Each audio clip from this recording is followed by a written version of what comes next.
وہ پارہ نمبر 2 ہے سورہ بقرہ، آیت نمبر 208 and 209، 208 اور 209 نمبر آیت ہے۔ اللہ قرآن میں ارشاد فرماتا ہے، بسم اللہ الرحمن الرحیم، یا ایہا الذین آمنوا ادخلوا فی السلم کافہ ولا تتبعوا خطوات الشیطان انہ لکم عدو مبین فَإِن زَلَلْتُم مِّن بَعْدِ مَا جَاءَتْكُمُ الْبَيِّنَاتُ فَاعْلَمُوا أَنَّ اللَّهَ عَزِيزٌ حَكِيمٌ۔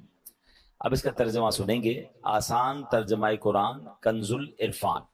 اے ایمان والو، اسلام میں پورے داخل ہو جاؤ اور شیطان کے قدموں پر نہ چلو، بے شک وہ تمہارا کھلا دشمن ہے، اور اگر تم اپنے پاس روشن دلائل آ جانے کے بعد بھی لغزش کھاؤ تو جان لو کہ اللہ زبردست حکمت والا ہے۔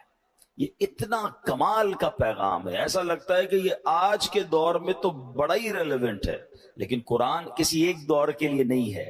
سرکار دو عالم علیہ الصلوۃ والسلام کے دور سے لے کر صبح قیامت تک رہتی دنیا کے لیے قرآن رہنمائی ہے۔ اچھا، اب یہ ایکچولی اس کا شان نزول کیا ہے، یہ کس لیے آیت نازل ہوئی تھی، اس زمانے میں کیا معاملہ ہوا تھا؟ اہل کتاب میں سے حضرت عبداللہ بن سلام رضی اللہ تعالیٰ اور ان کے اصحاب تاجدار رسالت صلی اللہ تعالیٰ علیہ وسلم پر ایمان لائے۔ یہ پہلے حضرت موسیٰ علیہ السلام کی شریعت پر عمل کرتے تھے، تورات پر عمل کرتے تھے۔ اب حضرت موسیٰ علیہ السلام کے جو زمانے کے تورات کے احکام تھے اس پر بھی قائم رہے اور اسلام بھی لے آئے۔ مثلا کے طور پر ہفتے کے دن کی وہ تعظیم کرتے تھے۔ یہودیوں میں تورات کے اندر ہفتے کے دن کی بڑی رسپیکٹ ہے، تو انہوں نے سوچا کہ اسلام میں ہفتے کے دن کی اگر ہم تعظیم کریں تو منع تو نہیں ہے نا، چلے ہم ایمان بھی لے آتے ہیں، مگر حضرت موسیٰ کی شریعت کا بھی ایک معاملہ جو وہ کنٹینیو کر لیتے ہیں۔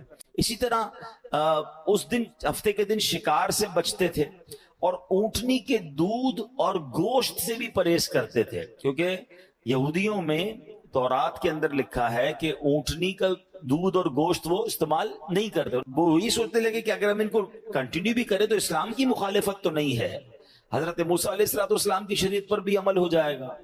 اس پر یہ آیت نازل ہوئی اور انہیں یہ حکم دیا گیا کہ اسلام کے احکام کی مکمل پیروی کرو، یعنی تورات کے احکام منسوخ ہو گئے ہیں، اب ان کی طرف توجہ نہ دو۔ اب یہ تو تھا وہ سینیریو، وہ معاملہ کہ جس پر یہ آیت نازل ہوئی۔ مگر جیسا میں نے کہا کہ قرآن صرف ایک دور کے لیے، ایک وقت کے لیے نہیں ہے۔ ہم مسلمان ہیں تو اس پر ہمیں پراؤڈ ہونا چاہیے، اس پر ہمیں فخر ہونا چاہیے۔ ہم کسی اور کی رعایت میں، کسی اور مذہب والوں کو خوش کرنے کے لیے، کسی اور سوسائٹی کو خوش کرنے کے لیے اپنے اسلام کے احکام کو کیوں پس پش ڈالنے کی کوشش کرتے ہیں؟ یہ جناب اس کو ببانگ دہل یا جس کو کہتے ہیں پراؤڈلی ہم اناؤنس کیوں نہیں کر رہے ہوتے؟ تو قرآن کہتا ہے ایمان والو اسلام میں پورے داخل ہو جاؤ، یہ آدھے داخل ہونا، پاؤ داخل ہونا، یہ ایمان کی پختگی نہیں ہے۔ دو جو اس میں مین چیزیں ہیں، نماز تو سب پر فرض ہو گئی ہے، روزہ فرض ہو گیا، ایمان ہم سب لے آئے۔ حج اور زکوٰۃ تو فرض ہی نہیں ہے اس پر جو غریب ہے، جس کا استطاعت نہیں ہے اس پر کوئی فرض نہیں ہے۔ تو شریعت نے امپوز نہیں کیا ہے، شریعت نے مجھ پر اور آپ پر لاگو اور لازم نہیں کر دیا کہ ہر بندہ ہی حج کرے گا، ہر بندہ ہی زکوٰۃ دے گا۔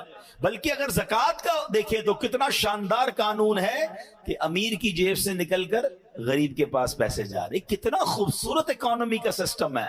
حضرت عمر بن عبدالعزیز رضی اللہ عنہ کا یہ دور تھا کہ جس دور میں لوگ زکوٰۃ لے کر نکلتے تھے، زکوٰۃ لینے والا کوئی نہیں ہوتا تھا۔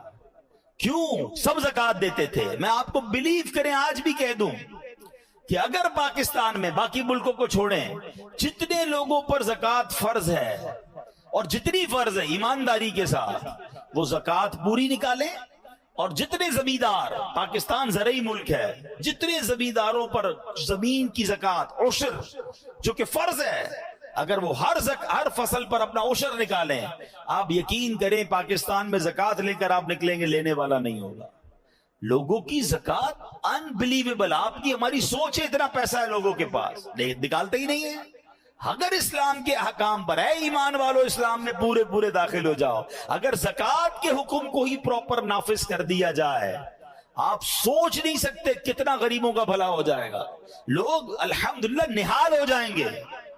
اگر 5% پاکستانی اگر صرف پاکستان کی بات کریں تو پراپر پوری زکوٰۃ نہیں نکال رہے ہوتے, جو ہماری کیلکولیشن ہو سکتا ہے 5 کی جگہ 10% ہو. تو یہ حال ہے. اسلام میں پورے پورے داخل ہونے کا مطلب یہ ہے ہمارا معاشرہ خوشحال ہو جائے گا. تو بات چل رہی تھی کہ ہمیں یہ بات سمجھنی ہے کہ جب شریعت, اچھا حج کی بات چل رہی تھی کہ جو استطاعت کے باوجود حج نہ کرے. حدیث پاک کا مضمون ہے, میرے آقا فرماتے ہیں ذرا ڈر جانا, اللہ کے حبیب علیہ الصلوۃ والسلام فرماتے ہیں کہ جو استطاعت کے باوجود حج نہ کرے, کوئی پرواہ نہیں کہ وہ عیسائی ہو کر مرے یا یہودی ہو کر مرے. یعنی اس کا مطلب یہ ہوا کہ جو استطاعت, اگین اس کے پاس پیسہ ہے, اس کے پاس اسباب ہے اور وہ حج نہیں کرتا, تو اس کے ایمان پر خاتمہ نہ ہونے کا خوف ہے. اگر کوئی میرا ایسا بھائی مجھے سن رہا ہے, میری کوئی ایسی بہن مجھے سن رہی ہے کہ جناب بعد میں کر لیں گے حج, اگلے سال کر لیں گے, ابھی ذرا بچی کی شادی کر لیں, ابھی ذرا گھر بنا لیں, فرض ہو گیا, اب تاخیر نہ کریں, اب جائیں فوراً کریں. اور میں آپ کو صحیح بتا رہا ہوں, اگر آپ کے کچھ مسئلے ہیں نا, لوگ کہتے ہیں بچی کی شادی ہو جائے, فلاں چیز ہو جائے, ارے ادھر جاؤ, ادھر جا کے سارے کام پہلے ہی ٹھیک ہو جاتے ہیں. مٹتے ہیں جہاں بھر کے آلام مدینے میں, بگڑے ہوئے بنتے ہیں سب کام مدینے میں. وہ جگہ تو کام بنانے والی ہے, اگر پریشان ہو تو پہلے چلے جاؤ. اور حج کرتے وقت یہ بھی نہ سوچے کہ بے غریب ہو جاؤں گا, اتنے سارے پیسے لگ جائیں گے. فرض ہو گیا کرو, حدیث پاک کا مضمون ہے حج کرو غنی ہو جاؤ گے. حج کرنے سے اور مال میں اضافہ ہوگا. تو جن پر حج فرض ہے وہ تاخیر نہ کریں. یہ تاخیر درست نہیں ہے, بلکہ اللہ توفیق دے تو ایک سے زائد بھی حج کرنے میں کوئی حرج نہیں ہے. ہاں یہ الگ بات ہے کہ نفلی حج کرنے کی بجائے اگر آپ کوئی اور نیکی کا کام کرنا چاہتے ہیں اس میں کوئی حرج نہیں ہے, لیکن حج کو نہ روکا جائے, حج کے بارے میں کرٹیسائز نہ کیا جائے. یہ اجتماعیت ہے مسلمانوں کی, اس کی وجہ سے سبحان اللہ جو روحانی منظر بنتا ہے, کتنے لوگ جا کر ان کا ایمان مضبوط ہوتا ہے. تو خدا را یہ اسلام کے خلاف, آپ ابھی دیکھ لیجئے گا, اب جیسے ہی قربانی کے دن آئیں گے, حج کے دن آئیں گے, یہ باتیں شروع ہو جائیں گی. اب آپ کا کام ہے اس پر کس طرح ری ایکٹ کرنا ہے اور اپنے ایمان کو مضبوط کرنا ہے کہ ہمیں گناہوں والے کاموں کو روک کر اس کو نیکیوں کی طرف کنورٹ کرنا ہے. تو بہرحال میرے پیارے اسلامی بھائیوں, اب اسی کو اور آگے لے. کچھ لوگ اذان, یار یہ اذان کی آواز جو ہے نا یہ زیادہ نہیں ہونی چاہیے, دوسرے لوگوں کو خوش کرنے کے لیے. نہیں, ہاں یقیناً ہمیں یہ نہیں کہا گیا کہ جناب ایسے اسپیکر لگا دے کہ کوئی سو ہی نہ سکے, لیکن اپنے اسلامی شاعر, اپنی اسلامی جس کو کہیں کہ شناخت کو چھپانا اور اپنے اسلام کے بارے میں خود ہی شرمندہ رہنا, یہ مسلمان کا شیوا نہیں ہے. میں مسلمان ہوں تو مسلمان ہوں اور پورا مسلمان ہوں, اور مجھے اس پہ فخر ہونا چاہیے, مجھے اس پہ پراؤڈ ہونا چاہیے. اگر میں نبی پاک کا امتی ہوں تو ہاں میں امتی ہوں. تو یہ اگر آپ کا انداز ہوگا انشاءاللہ, اور یہ ہمیں اپنے آنے والی نسلوں کو سکھانا ہے. اے میرے پیارے اسلامی بھائیوں, اسی طرح عورت کے حوالے سے آپ دیکھیں نا, آج کل عجیب عجیب باتیں شروع ہو گئی ہیں کہ جناب عورت کی ترقی کی راہ میں پردہ رکاوٹ ہے. مسلمان کہلانے والے, غیر مسلم کہے تو چلے وہ تو ایمان والا نہیں ہے نا. تم ایمان بھی لائے ہو, اسلام بھی کہتے میں مسلمان ہوں, اور تمہیں شریعت کے حکم پر پرابلم ہے. اسلام جتنا عورت کے حقوق دیتا ہے کون سا مذہب دیتا ہے, بچپن سے لے کر اس کی آخرت تک. یعنی آپ دیکھیں تو پہلے بیٹی کو نبی پاک علیہ السلام فرماتے ہیں بیٹیوں کو برا نہ کہو کیونکہ میں بھی بیٹیوں والا ہوں. بلکہ حدیثیں ہیں کہ جس کی 3 بیٹیاں ہوں, اس مضمون حدیث پاک کا, ان بچیوں کی صحیح طریقے سے پرورش کرے تو وہ اس پر ماں باپ پر جنت واجب ہو جاتی ہے. ایک صحابی نے کہا حضور کسی کی 2 بیٹیاں ہوں, فرمایا 2 بیٹیاں ہوں تو بھی جنت واجب ہو جاتی ہے. ایک صحابی کہتے حضور 1 بیٹی ہو, فرمایا 1 بیٹی ہو پھر بھی جنت واجب ہو جاتی ہے. یعنی بچی کے تو